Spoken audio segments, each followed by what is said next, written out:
You may periodically take a new image backup. You know, as things change in production, you might change the config of the VM. You don't need to back them up every week, because generally when you're in production, your virtual machine image isn't going to change that often, but the data inside it will. So again, make sure that you've tested your backup procedure end to end just as thoroughly as you'll see in a minute when we get into the DR piece, that you would test the DR piece end to end. Suffered this myself last night when I tried to restore from my NAS at home, and my nice little backup software said, yeah, I've been backing up your laptop, Lee, for the last 3 months. Unfortunately, you're now running 64-bit Windows 7, and this backup restore client doesn't work in that version.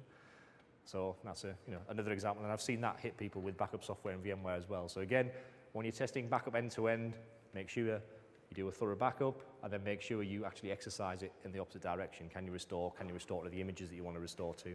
And does it restore in the right way? So what you're trying to do with a virtual comparison, a physical comparison, is essentially eliminate, we could probably argue all day long about are those metrics correct, but I think most customers would kind of say, well, when we look at the physical world, we're talking hours, multiples of hours to actually do backup recovery, DR. When we look at the virtual world, we're essentially looking to eliminate a lot of the superfluous steps, because we've got this element of encapsulation and transportability of a virtual machine. So that leads me on to kind of Site Recovery Manager and how does that fit. So for those of you that are not familiar with it, SRM in itself is a very small product, very simple to install, and probably if you get involved with projects where you're doing DR and you're going to use SRM, 85% of the work is around planning and looking at your dependencies, and 15% of the work is putting in your SAN replication and then putting SRM in. So anything in DR is mostly about prep. So how SRM works very simply is you take a data center, A, up there on the left, and then we want to be able to move the virtual machines to data center B. So the transport we need underneath this is SAN replication to do that. So we need a replicated SAN layer. And then essentially the whole essence of the product is to get away from the stuff that I used to have to do manually. So I used to have to produce long, boring documents, I shouldn't say boring, interesting DR documents for customers to say, these are the 101 steps you need to go through in this order to fail this environment over to that site. And I used to be able to eliminate some of the steps with scripts. And I would leave all that with the customer and say, there you go, there's your DR solution for virtualization. And hopefully they were mostly happy with that. Problem was, as I said earlier, scripts are very unique to our environments. Scripts don't adapt to change very well. So, you start looking at scripts and you'll find all kinds of ugly routines that I wrote to do matching on network names or storage names. What happens if Mr. Customer suddenly breaks away from those conventions and starts using uppercase and lowercase letters, and my script could only check for naming conventions written to that form? Scripts don't adapt as you change the environment. And also, what happens if they suddenly change the script and then find out that it doesn't work anymore? Then they ring me up and I have to charge them to go back and fix it, and it's not an off-the-shelf solution. With an off-the-shelf solution, if this doesn't work, you ring us up, we support it, or we have to fix it. That's the contract. One throat to choke. From the management point of view, you want all of this inside the management layer that you're building the infrastructure with as well. And it should be imposed in such a way that the person that is driving that management layer can drive this without any additional training as such. So you don't want to have to employ a scripting expert to run your DR plans. Anybody should be able to drive this through the UI if they've got the equivalent privilege and permission to do it in the product. Use cases. So SRM best fit use cases, most of the common ones really. The most common one we see deployed today is obviously data center to data center DR. Branch office DR is starting to creep in more and more. There are some technologies coming early next year which will make branch office DR more of a reality, because you could argue in most branch offices you're not going to have a SAN. The branch office might only have 2 boxes in it. So for those kind of scenarios, there's something coming down the line next year called HBR, which is host-based replication, which will be part of SRM to allow you to do replication into a core data center from a location that doesn't have a replication source, such as a SAN. So it basically just replicates across the WAN. So you'll see more of that later this year. And obviously desktop DR as well. If you have persistent desktop images, then you can replicate those very easily with SRM. For non-persistent desktop images, there are alternatives, because if you have a bunch of desktops users that are, say, let's say call center users, and they have a non-persistent image, then you might actually look at this and say, it doesn't make sense to replicate 1,000 Windows 7 images between sites when they're all just the same. What I'll actually do is I'll have SRM recover the server infrastructure, and then in the SRM recovery plans, which you'll see later, I'll embed a little call-out step to actually spin up some virtual machine desktops at the other end as the plan is running and bringing infrastructure online, because there's nothing that I need to save in those desktops, because these people will come to work in the morning, fire up the client, and they just access all the applications through a browser. So why do I need to copy 1,000 Windows 7 images? I'll just copy one and create 1,000 copies of it during the DR process. So key components. So you must have VMware vSphere. SRM4, which is the current release, supports ESX 3.5 and 4.0 hosts. So if you've still got 3.5 hosts, but you've already migrated your management front end to 4, it's not a problem with SRM4. It'll manage both back ends. Site Recovery Manager server, just a virtual machine. Call it a server, but it's a virtual machine as well, as with everything else in the VMware infrastructure. It's got a small database component, and itself is just a Windows service. So you have one of those at each site. You also have to have a virtual center server at each site. Now, that isn't not a kind of a cunning way for us to sell you an extra virtual center license.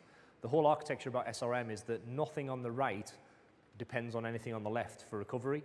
So some customers went down the route of maybe protecting their virtual center management layer by doing a stretch cluster across 2 sites and maybe having the 2 sitting on a synchronous link.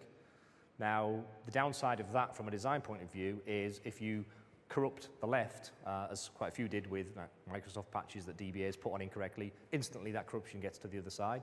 So you've now lost the management layer and you have to recover that. So that might not be a big deal Monday to Friday where you're all at work and somebody can sort it out. But if you've promised the business that you've put a design in place that can recover the business in, let's say, 2 hours, and there's 1,000 VMs, and something went wrong with the virtual center layer because we only had one of them in our SRM architecture, and the poor ops guy on call had to spend 8 hours bringing Oracle back online to get the virtual center front end to work, then you're going to have a lot of explaining to do to somebody to say, well, that didn't seem like a very resilient solution because we wasted all our time on the management front end and we didn't actually get the infrastructure up and running. So for SRM, we require 2 virtual center servers, 1 at each location. So whatever happens here, we don't care. We can initiate recovery over there with independent pieces of infrastructure. You need to have a storage array that's on the supported list for SRM. Now, this isn't because, if you see a vendor up there, there are probably other ones actually now that I've missed off. But on the SRM download page, there's a document that you can download that actually tells you which ones are supported. If your vendor of choice isn't on there, go and check the PDF. It's on the website.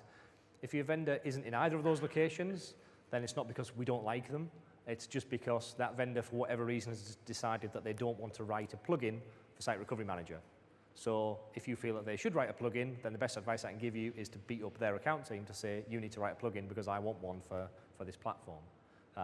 You probably see that most of the major players in the storage market have written plugins.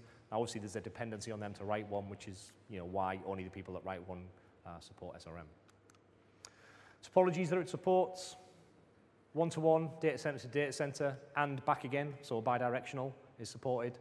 And then also in SRM4, we've introduced support for something called shared site recovery. This was obviously originally targeted at the outsourced DR market, so DR providers who want to have multiple inbound customers coming into their central site.